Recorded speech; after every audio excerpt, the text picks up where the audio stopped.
laphinda lasingamela futhi ifele imnyama.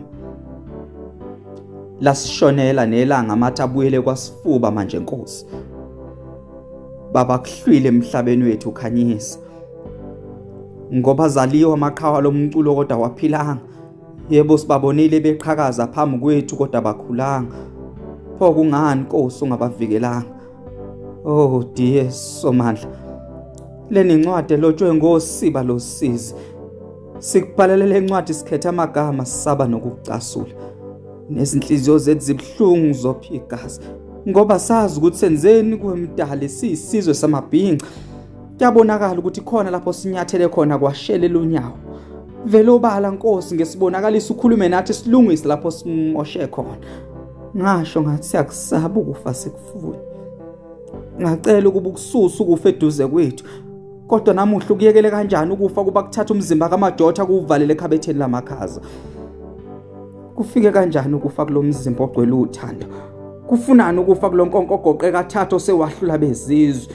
Oh mfokazi ungithatha nansi encwadi egcwele ubuhlungu nesililo sethu ufike ubanike beyifunde nabo phambili. Le ncwadi esikunika yona inemibuzo sidinga izimpendulo. Ubuzo umqhumeni nendidana ukuthi kuseyikho lokho abebekufuna ngalomculo wakithi pho kungani bengazivikeli ekufeni. Uthanda abebenalo ngalomculo wethu lwaphelela laphi. Endleleni yakhe ezulwini mawusheshile uzofica ubaba umphephethe satotobe enyathukweni. Kwazisa amadolo beseqinile kumkhulu ungamshiya umbambe ngesandla kuze kube niyafika kwelamaqhawe. Nibuze iqhawe umfazi omnyama ukuthi njengoba thina singabakhohliwe bona lapha emhlabeni bona basikhohliwe yilapho bekhona emazulwini. Bakuvumela kanjani ukufa bebadala ukuba kuthatha abafana abancane kule ndima abalengana nawe? Mfokazi ungubusemncane ndoda ukufa bengawufanele neze umzimba wakho. Inhlonipho uyibeke eceleni ke manje indoda yamadoda.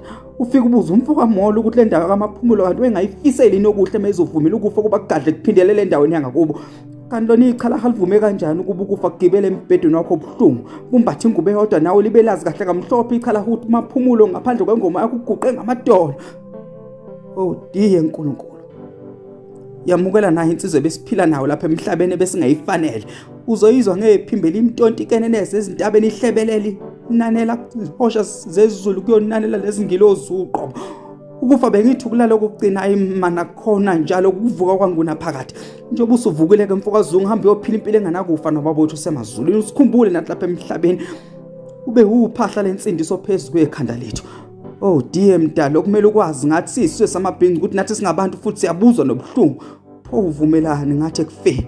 Iningi lamaqhawe ethu afe ngalwanga aphelele endleleni. Silapho sikhona namuhla kuthangana kube kunzima sifihla amaqhawe ethu. Iqiniso ukuthi asijabulanga kubuhlungu ngeke siqamba manga. Uhambe kahle mfokazi ungithatha nansi incwadi ebhalwe ngosiba losizi. Ufike ubanike beyifunde naphambili. Mawuthanda ubafundele wena sawuyihlabelela gugu la komanzini. Oh uhambe kahle eqhawe lakethu ukwazi insele enkandla mahlathi amnyama.